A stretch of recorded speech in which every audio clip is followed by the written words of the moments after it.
Olá pessoal, tudo bem com vocês? E aí? Então, estamos aqui mais uma vez para a gente fazer a nossa videoaula de Sociologia, tá certo? Essa matéria aqui, esse conteúdo vai ser para o primeiro, para o segundo e para o terceiro. Tá, vai ser um conteúdo abrangente, eu vou procurar fazer um conteúdo só porque eu acho legal, eu achei que valeria a pena fazer para as 3 turmas. Apesar de o assunto um pouquinho do terceiro ano ser um pouquinho diferente, mas a gente vai fazer um pouquinho no nosso trabalho. Beleza? Então o assunto de hoje é, aqui embaixo está aqui, ó, aqui na descrição aqui do vídeo, aula de Sociologia, diferentes formações culturais, a diversidade cultural brasileira. Então nesta aula nós veremos como as diferentes culturas que tem no nosso país, né, acabam se misturando e formando uma única identidade cultural brasileira. Então para isso, vou passar um videozinho de 2 minutinhos para a gente poder mais ou menos fazer a nossa introdução aqui do nosso trabalho e a gente já volta.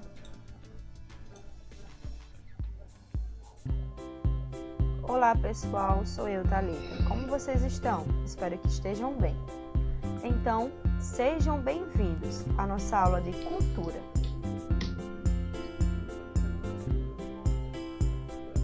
Hoje vamos aprender sobre diversidade, mas afinal, você sabe o que essa palavra significa? É simples. Diversidade significa variedade, diferença, caracteriza tudo que é diverso, ou seja, é tudo que nos diferencia de algo ou de outro. Ela pode variar de acordo com a escolha, por exemplo, a cor do cabelo, o modo de se vestir e até mesmo pela natureza, como por exemplo, a cor dos olhos, a cor da pele. Os principais tipos de diversidade são diversidade étnica, religiosa e cultural. Diversidade étnica corresponde aos diversos povos que existem numa sociedade. Diversidade religiosa corresponde aos diferentes tipos de religiões existentes no mundo. E diversidade cultural corresponde aos múltiplos elementos que representam particularmente as diferentes culturas. Mas afinal, vocês lembram o que é cultura? É fácil. Cultura corresponde ao conjunto de costumes e tradições de um povo, que são transmitidas de geração em geração. Ou seja, os hábitos e costumes de um povo são transmitidos de pai para filho. E o que diferencia uma cultura das outras são os elementos que constituem determinado povo, como, por exemplo, as festas populares, a religião, o vocabulário, as manifestações artísticas e culturais. Isso compõe o conceito de identidade cultural, ou seja, a pessoa que vive com aquele povo se identifica com os elementos que determinam a sua cultura. O Brasil, por exemplo, é conhecido como o país da mistura. A mistura de culturas, etnias, religiões. E é exatamente isso que torna imensa a diversidade em meio ao povo brasileiro.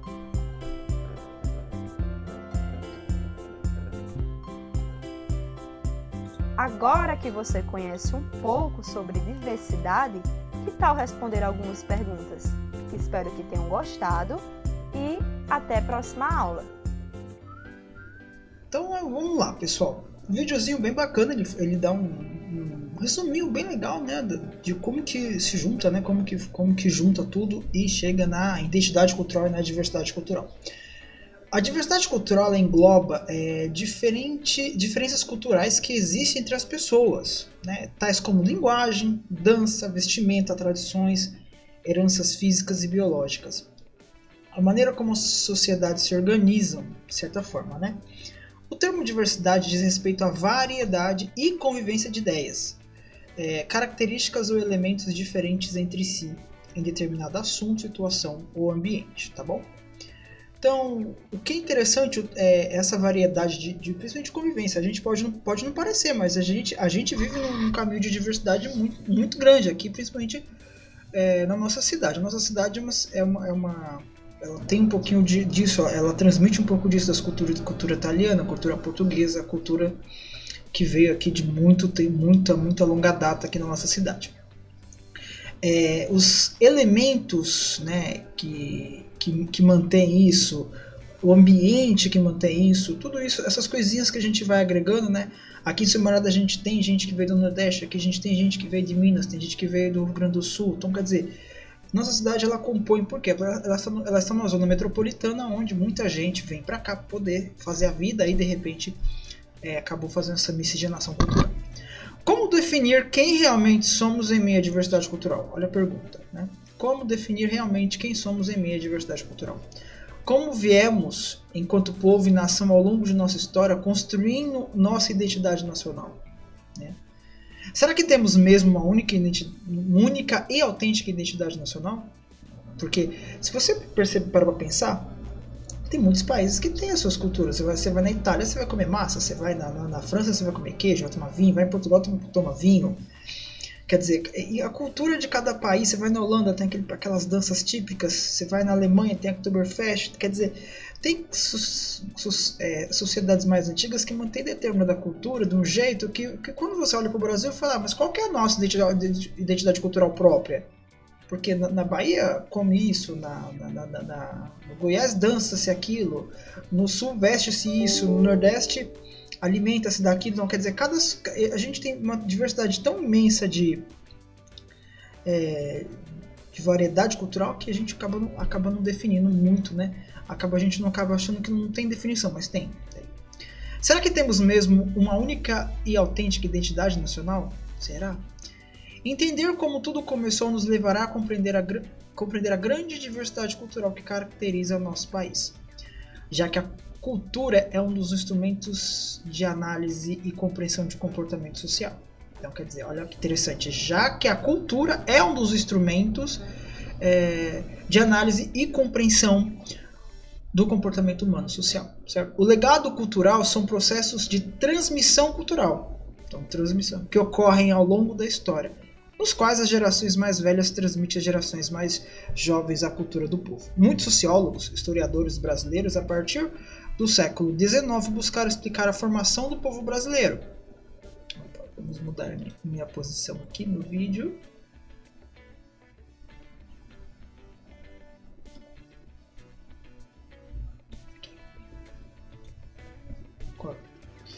Caracterizado pela diversidade cultural, enquanto nação. E o olhar de alguns desses autores foi exclusivamente dedicado ao aspecto cultural, né?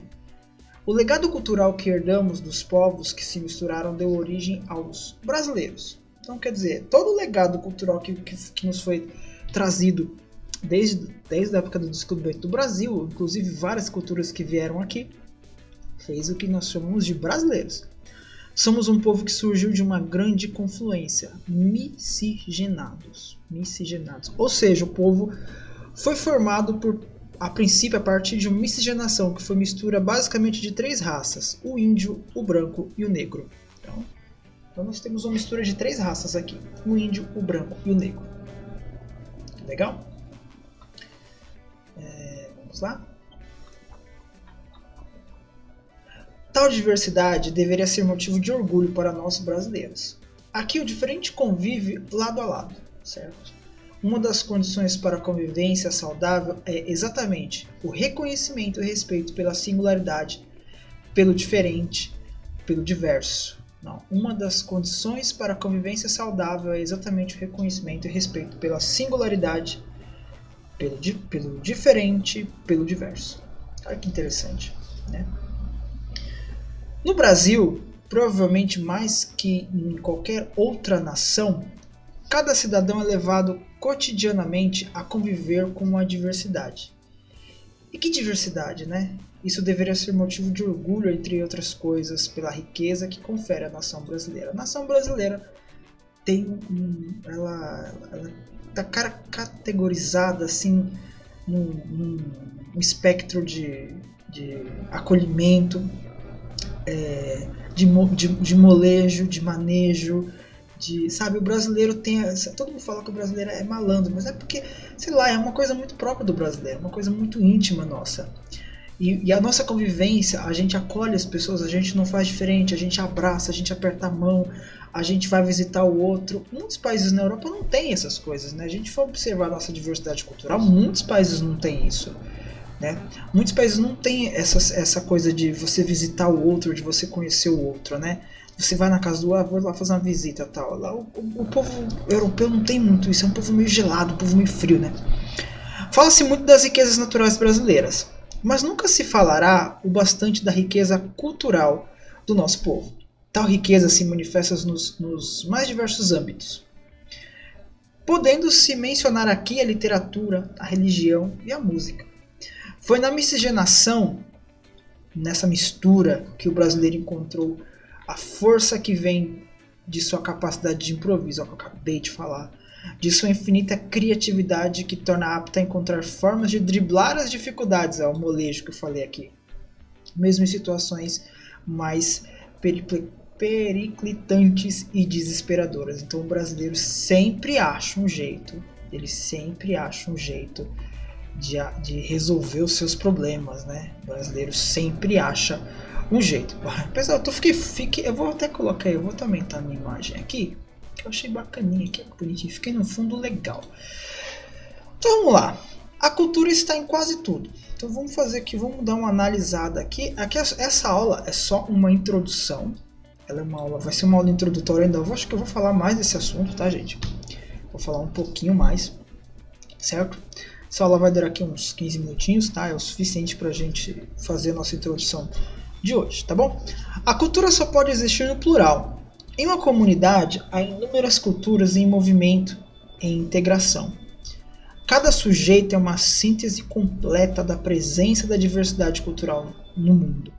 Cada sujeito é uma síntese complexa da presença da diversidade cultural no mundo. Síntese complexa, ou seja, é o resumo de tudo que está ali, é muito complexo, mas a gente vai ver que a diversidade cultural no mundo ela é muito gigantesca. A gente vê que tem culturas assim, gente que fala, gente que vive, gente que come, gente que faz todo tipo de coisa que a gente nem imagina. Alguém pode, eu vou subir aqui um pouquinho, alguém pode, ao mesmo tempo, apreciar a culinária japonesa e nada saber de literatura oriental. A gente come, eu mesmo adoro comer comida japonesa, mas eu não manjo muito da literatura oriental. Olha que interessante, olha como é que é a diversidade cultural, né? O que ocorre é a mistura, a fusão, a confluência de saberes e modos de vida. Então, a gente às vezes consome alguma coisa, a gente tem alguma coisa do nosso dia a dia que faz parte de uma cultura que não é a nossa, se agregou à nossa cultura e está lá, e continua lá. Durante muito tempo, e ainda hoje em diversos lugares, a cultura esteve associada a importantes teatros, óperas monumentais, literatura universal prestigiada, restaurantes caros, filmes com enredos compreensíveis e apenas a uma parcela da população, museus de arte inacessíveis à maioria dos mortais. Isso em alguns lugares.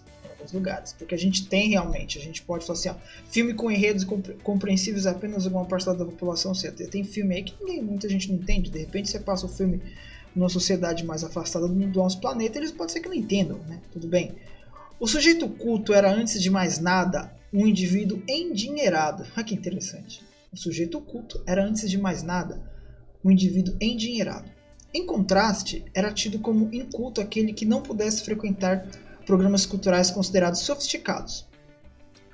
Dessa noção distorcida nasceram ideias como a de cultura erudita e cultura de elite. Então vocês estão vendo que tem um momento da nossa história que, quando a gente falou da cultura de massa, a cultura de massa ela quer fazer com que as pessoas assumam aquele conteúdo, consumam aquele conteúdo.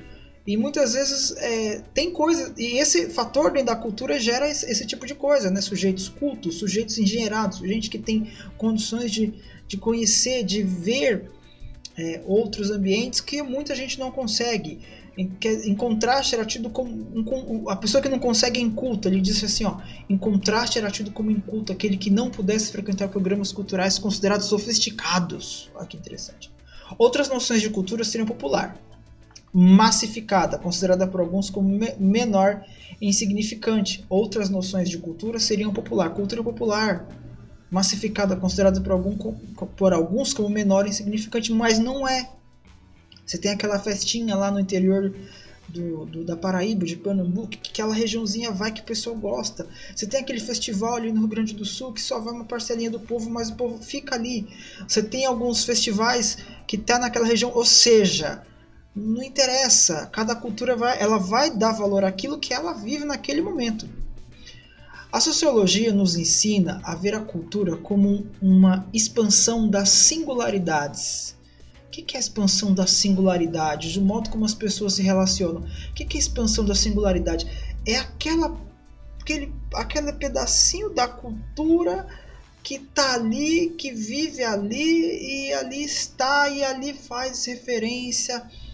Né? É aquele processo, como é que eu poderia dizer? Aquela festinha particular do bairro, aquela festinha particular daquela cidade, aquele movimento. De repente, no interior tem, muito interior no Brasil, nós temos um lugar chamado recinto. Recinto normalmente é um local onde eles fazem as festas, né? Festas folclóricas, festas típicas daquela cidade. Por meio da cultura, os indivíduos e grupos sociais expõem sua visão de mundo. A cultura é fala e escrita. Religião, música, comida, uso tecnológico, práticas educacionais, voto político, manifestação de aprovação ou de descontentamento. Então, ou seja, a cultura é tudo. A cultura fala, ela é escrita, ela é comida. Por isso que eu falo, você come, eu vou num restaurante peruano hoje, eu gosto de comida mexicana, eu gosto de comida japonesa, eu gosto de comida italiana, e assim vai, você começa a perceber como que é cultura diversa, até no seu dia a dia. Certo? Então, ou seja, essa singularidade, como as pessoas se relacionam, essa singularidade, como as pessoas vivem, tudo isso vai fazendo com que culturas e mais culturas se misturem e a sua cultura brasileira está misturada com a cultura japonesa, que está misturada com a cultura italiana. Lá no Bexiga é só a cultura italiana, mas só vive brasileiro lá, que legal. Você vê como que o negócio é mais complexo. Desde meados do século XX, a cultura vem se mundializando, aceleradamente, levando para os 5 continentes o estilo de vida fabricado no capitalismo e esparramado pelo globo, graças às comunicações e meios de transporte cada vez mais velozes. Assim, a cultura representa a diversidade da experiência humana. Por meio de manifestações populares, a cultura apresenta todo o seu valor presente nas histórias em quadrinhos, nos causos versados no cordel, na poesia de rua, na dança das periferias, nos romances marginais e no humor.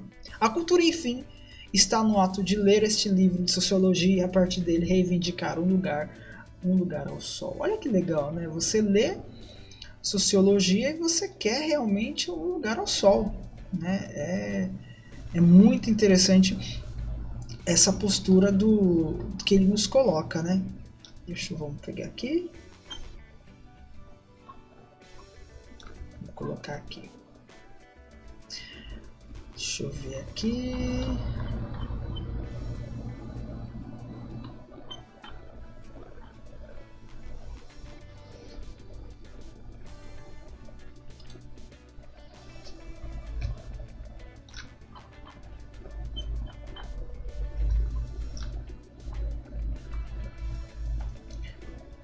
Vamos lá. Vou ler um trecho aqui do texto, né? Vou ler para vocês. Antes o mundo não existia. Muito bem. Eu vou colocar esse texto lá para vocês, quando eu for colocar o material de vocês lá, na hora que eu publicar o vídeo eu vou colocar. E aí eu vou colocar a atividade desse texto também. Quando eu vejo as narrativas, mesmo as narrativas chamadas antigas do Ocidente, as mais antigas, elas sempre são datadas. Nas narrativas tradicionais do nosso povo, das nossas tribos, não tem data. É quando foi criado o fogo, é quando foi criada a lua, quando nasceram as estrelas, quando nasceram as montanhas, quando nasceram os rios. Antes, já existia a memória, puxando o sentido das coisas, relacionando o sentido dessa fundação do mundo com a vida, com o comportamento nosso, com aquilo que pode ser entendido como jeito de viver. né? Esse jeito de viver que informa a nossa arquitetura, nossa medicina, nossa arte, nossas músicas, nossos cantos. Nós não temos uma moda, porque nós não podemos inventar modas. Nós temos a tradição, e ela está fincada em uma memória da antiguidade do mundo. Quando nós nos fazemos parentes, irmãos, primos, cunhados, da montanha que forma o vale onde estão nossas moradias, nossas vidas, nosso território. Alguns anos atrás, quando vi o quanto a ciência dos brancos estava desenvolvida, com seus aviões, máquinas, computadores, mísseis, fiquei um pouco assustado. Comecei a duvidar que a tradição do meu povo, que é a memória ancestral do meu povo, pudesse subsistir no mundo dominado pela tecnologia pesada, concreta.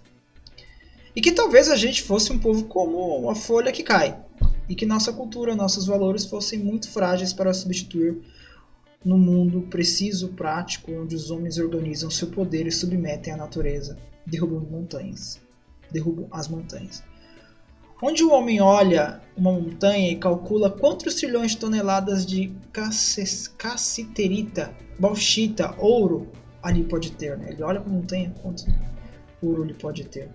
Enquanto meu avô, meus primos olham aquela montanha e veem o humor da montanha e veem se ela está triste, né? E veem o humor da montanha e veem se ela está triste, feliz ou ameaçadora. E fazem cerimônia para a montanha, cantam para ela, cantam para o rio. Mas o cientista olha o rio e calcula quantos megawatts ele vai produzir construindo uma hidrelétrica, uma barragem. Que interessante. Enquanto um vê a montanha de um jeito, o outro vê o rio de outro, né? Nós acampamos no mato e ficamos esperando o vento nas folhas das árvores para ver se ele ensina uma cantiga nova. Um canto cerimonial novo. Se ele ensina e você ouve, você repete muitas vezes esse canto, até aprender. E depois mostra nesse canto para seus parentes, para ver se ele é reconhecido, se ele é verdadeiro. Se ele é verdadeiro, passa a fazer parte do acervo de nossos cantos, né? Mas um engenheiro florestal olha a floresta e calcula quantos milhares de metros cúbicos de madeira ele pode ter. Quantos um vê a floresta de um jeito, ele vê a floresta de outro. Ali não tem música, a montanha não tem humor, o rio não tem nome. É tudo isso, é tudo coisa. Entendeu? Tudo é coisa. Essa mesma cultura, essa mesma tradição que transforma a natureza em coisa, transforma os eventos em datas. Tem antes e depois. Antes o mundo não existia. Que legal, né? Muito bacaninha esse texto. É um texto meio complicadinho de ler, não é tão simples. Mas eu vou colocar lá para vocês depois, né? Vou colocar lá para vocês. Tá bom, pessoal? Breve introdução então do que é a diversidade cultural. E com isso a gente dá início então a essa segunda etapa, tá bom? Pessoal, até mais e a gente se vê na próxima aula.